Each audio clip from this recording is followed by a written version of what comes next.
우리 말씀 한 절 나눕니다. 역대상 7장 1절에서 19절 말씀입니다. 한 절씩 교독하실 때 제가 먼저 읽습니다. 이사갈의 아들들은 돌라와 부하와 아습과 시므론 네 사람이며, 돌라의 아들들은 우시와 르비아와 여리엘과 야메와 입삼과 스무엘이니 다 그의 아버지 돌라의 집 우두머리라. 대대로 용사이더니 다윗 때에 이르러는 그 수요가 22,600명이었더라. 우시 아들은 이스라히야요, 이스라히의 아들들은 미가엘과 오바댜와 요엘과 이시야 다섯 사람이 모두 우두머리며, 그들과 함께 있는 자는 그 계보와 종족대로 능히 출전할 만한 군대가 36,000명이니 이는 그 처자가 많기 때문이며, 그의 형제 이사갈의 모든 종족은 다 용감한 장사라. 그 전체를 계수하면 87,000명이었더라. 베냐민의 아들들은 벨라와 베겔과 여디알과 세 사람이며, 벨라의 아들들은 에스본과 우시와 우시엘과 여리목과 일이 다섯 사람이니 다 그 집의 우두머리요 큰 용사라. 그 계보대로 계수하면 22,034명이며, 베겔의 아들들은 스리라와 요아스와 엘리에셀과 옐로에네와 오므리와 여레못과 아비야와 아나독과 알레메시니 베겔의 아들들은 모두 이러하며, 그들은 다 그 집의 우두머리요 용감한 장사라. 그 자손을 계보에 의해 계수하면 22,200명이며, 여디아엘의 아들은 바라하니요 빌한의 아들들은 여우스와 베냐민과 에훗과 그나 아나와 세단과 다시스와 아히 사하리니 이 여디아엘의 아들들은 모두 그 집의 우두머리요 큰 용사라. 그들의 자손 중에 능히 출전할 만한 자가 17,200명이며, 일의 아들은 술빔과 훗빔이요 야헬의 아들은 후심이더라. 납달리 아들들은 아시엘과 구니와 예셀과 살룸이니 이는 빌하의 손자더라.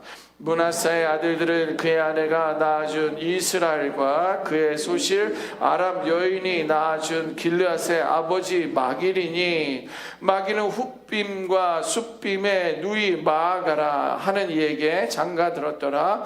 므낫사의 둘째 아들의 이름은 슬로보앗이니 슬로보앗은 딸들만 낳았으며, 마길의 아내 마아가는 아들을 낳아 그의 이름을 베레스라 하였으며, 그의 아우의 이름은 세레스이며, 세레스의 아들들은 울람과 라겜이요 울람의 아들들은 부단이니 이는 다 길르앗의 자손이라. 길르앗은 마길의 아들이요 므낫세의 손자이며, 그의 누이 함몰레겟은 이스훗과 아비에셀과 말라를 낳았고. 함께 읽겠습니다. 스미다의 아들들은 아히안과 세겜과 리키와 아니아미더라. 아멘.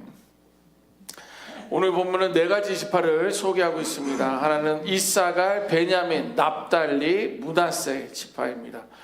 하나님은요 이렇게 네 가지 지파들을 오늘은 소개하면서 각기 다른 방식으로 공동체의 다양한 모습들을 우리에게 소개해주고 있습니다. 오늘 네 지파는 다 이스라엘 안에 속해 있는 사람들이고 각 지파를 좀 구성하고 있는 거죠. 그 각 지파는요 역할도 다르고 특징도 다르고 살아온 역사도 각기 다릅니다. 이사갈 지파, 예를 들면 이사갈 지파는 시대를 분별하는 지혜로 알려진 지파입니다. 그래서 하나님의 뜻을 잘 읽어냈었던 지혜의 사람들이 이사갈 지파입니다. 그리고 베냐민 지파 같은 경우에는 전쟁에 능한 용사들이 많이 있었습니다. 그래서 하나님을 위해 싸우는 용맹의 사람들이다, 이렇게 성경을 소개하고 있고요. 또 이어서 나오는 납달리와 므낫세 지파는 기꺼이 자신을 드리고 함께 연합하는 그런 모습의 특징이 그 자손들에게 지파 가운데 있었습니다. 그래서 맡겨진 자리에서 끝까지 감당하는 헌신과 충성의 사람들이 그 납달리와 므낫세 지파의 사람들이었습니다. 자, 그런데 오늘 계보의 특이점이 한 두 가지를 좀 이게 좀 짚어보면 좋겠는데요. 오늘 말씀해 보니까 몇 명, 용사 몇 명이라고 하면서 반복되면서 통계를 보여주고 있습니다. 몇만, 몇천 명이더라. 저는 늘 이게 예전에도 궁금했었던 것은 4명? 4명까지 다 셌단 말이냐? 이게 개수계로 센 것도 아니고 어떻게 그 많은 사람들을 다 셌을까? 그것을 그대로 기록했을까? 이런 생각을 했었던 적이 있는데 어떻게 보면 통계처럼 보인다라는 거예요. 몇 명이고 얼마나 많고 얼마나 강한지를 숫자로 이제 소개하고 있기 때문입니다. 그런데 오늘 본문에 나오는 그 숫자는요, 기록을 보존하기 위해서 매주 예배드리는 인원을 보고해서 남겨놓는 그런 기록 보존용이 절대 아닙니다. 보세요. 7장 2절 하반절에 보면 그들의 족보대로 계수된 큰 용사가 모두 22,600명이다 라는 그런 구체적인 소개가 나오는데, 이 말씀은요, 병력 보고용도 아니라 하나님께서는 그들을 어떻게 보셨는지 드러내는 표현이다라는 거예요. 22,034명 앞에 뭐라고 나와 있습니까? 그들은 큰 용사다. 네, 하나님에게는 이 숫자가 큰 의미가 없습니다. 그러나 22,044명이 나에게는 큰 용사였는데 라고 하면서 오늘날 저와 여러분들에게 그들은 큰 용사였다, 그들은 큰 용사였다 라고 말씀해 주고 있습니다. 우리 눈에는요, 22,000명? 거기에 나중에 보니까 4명은 다 센 거야? 이런 숫자에 관심이 있지만 하나님의 눈에는요, 큰 용사로 그들이 비춰졌다라는 거예요.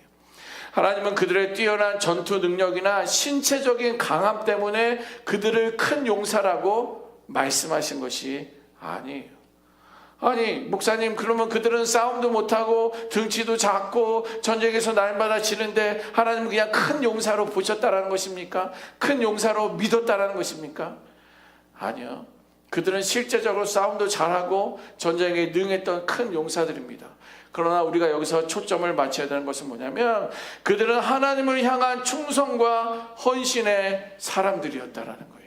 우리는 숫자에 맞추며 많아졌구나, 적어졌구나, 다른 사람들보다 더 적구나, 많구나, 이런 숫자에 초점을 맞추고 있지만 우리 하나님은요, 그들이 내 앞에서 충성과 헌신을 감당했던 사람들이다 라는 것을 우리들에게 보여주고 있다라는 거예요.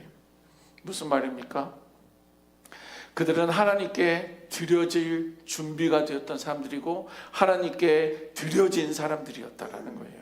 성경에서 말하는 참된 용사는 자신을 드리는 사람들이, 자신을 지키는 사람들이 아니라 오히려 하나님께 자신을 맡기는 사람들이었어요. 그러니까 그 가운데서는 육신에 연약한 사람들도 있었겠지만 그러나 그들의 마음은 큰 용사였던 이유는 나를 지키기 위함이 아니라 내 삶을, 나를 온전히 하나님께 맡기는 그러한 사람들이었기 때문에 큰 용사라는 거예요. 이제 여러분들은 70, 80을 향하고 가고 계시는데 여러분들은 저보다 큰 용사입니까? 아니면 작은 용사입니까? 예, 성경의 관점에서 보면 좀 젊은 제가, 50대인 제가 여러분들보다 큰 용사일 수처럼 보일 수 있지만 그러나 믿음의 이야기, 하나님께 누가 더 많은 것을 맡기냐에 따라서 하나님 볼 때는 의구 너보다 나머지 성도들이 더 큰 용사니라 이렇게 말씀하실 수 있다라는 거예요. 이 시간 하나님 앞에 큰 용사일 수 있기를 믿음으로 선포하시기를 바랍니다. 예. 그리고 그들은요, 맡겨진 자리에 끝까지 사명을 감당한 사람들이에요. 젊으니까 이것도 했다, 저것도 했다, 하나님에게 붙었다, 하나님을 떨어졌다, 이런 삶이 아니라 꾸준히 오늘 이 아침처럼 기도의 자리, 말씀의 자리, 예배의 자리를 지키며 내게 맡겨진 그 사명을 끝까지 감당하는 사람들이 하나님 앞에서는 크다, 아름답다, 복되다 라고 말씀하신다라는 거예요. 큰 용사는요, 순간의 영웅이 아닙니다. 갑자기 어디서 나타나서 크게 획을 긋고 훅 빠지는 그런 사람들이 아니에요. 지속적인 삶의 결과에 대해 하나님에 대한 평가입니다. 그래도 내가 저번에 지켜봤는데 작년에도 그러더니 올해도 꾸준하시구나. 아니 5년 전에도 그랬는데 10년이 돼도 늘 그 자리 맡겨진 것을 묵묵히 지키는 그런 사람이구나. 그렇게 사람들로부터 인정받는, 그러나 사람들보다도 하나님께 맡겨졌기 때문에 삶 가운데서도 그가 드러나지고 보여진다라는 거예요. 지속적인 삶의 결과에 대한 하나님의 평가가 있는 거예요.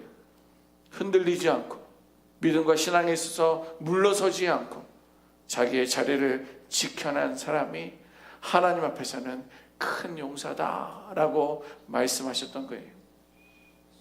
결국 하나님 앞에서 큰 용사는 하나님께 신실하게 반응하며 살아간 사람들이고요.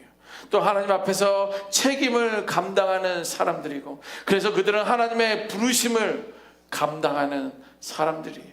그래서 그들은 하나님께서는 큰 용사다라고 말씀해주고 있는 것입니다. 오늘 이 아침에 금요공동체 기도로 함께 하시는 저와 여러분들 모두가 하나님 앞에 큰 용사이기를 주님의 이름으로 축원합니다. 아멘. 오늘 본문은 또 이어서 다른 특이점을 보여주고 있는데요, 몇몇 여성들의 이름이 등장하고 있습니다. 고대 족보는 기본적으로 남성 중심의 기록이에요. 우리나라도 족보에는 남자 이름들만 넣어놓잖아요. 그런데 요즘은 이제 여자 이름들도 올라가고 있습니다. 왜? 혈통, 상소, 군사력, 가문, 계승이 남성을 중심으로 기록되었었어요. 그때부터 여성의 이름의 등장은요, 하나님의 의도하심이 있는 거예요. 법적으로 다 남자들만 넣어야 되는데 여자 이름이 들어간 것은 하나님의 의도하심이라는 거예요. 예를 들어 오늘 15절에 보면 슬로브앗이라는 사람이 등장하는데, 슬로브앗은 딸들만 낳았다라고 기록하고 있어요. 제가 슬로브앗의 가문이 아닐까. 딸들만 낳았다. 아들을 못 낳은 게 아닙니다. 저는 딸들만 낳은 거예요. 자, 그런데 슬로브앗에게서는 아들이 없어요. 그래서 그대로 두면 가문이 이름과 기업이 끊어질 상황이에요. 왜냐하면 슬로브앗의 아들의 이름을 거기다 써야 되는데 딸들만 낳았으니까. 그때 슬로브앗의 딸들이 모세 앞에 나아갑니다. 하나님 앞에 나아가요. 그러면서 이렇게 이야기합니다. 민수기 27장 4절 우리 같이 한번 읽어보겠습니다. 민수기 27장 4절입니다. 시작. 어찌하여 아들이 없다고 우리 아버지의 이름이 그의 종족 중에서 삭제되리까? 우리 아버지의 형제 중에서 우리에게 기업을 주소서 하매. 아멘. 딸들이 모세를 찾아간 거예요. 모세를 찾아갔다는 것은 하나님 앞에 나아갔다라는 거예요. 아니 어찌하여 아들이 없다고 우리 아버지의 이름이 종족 중에서 삭제하십니까? 우리 아버지의 형제 중에서 우리에게도 기업을 달라, 족보에 기록해달라, 우리의 기업이 필요하다라고 말했던 것입니다. 여러분, 이것은 단순한 재산을 요구한 것이 아니라 우리의 이름과 존재가 하나님 앞에 이어지게 해달라는 그런 의미예요. 이러한 이야기 하나님은 기뻐하셨습니다.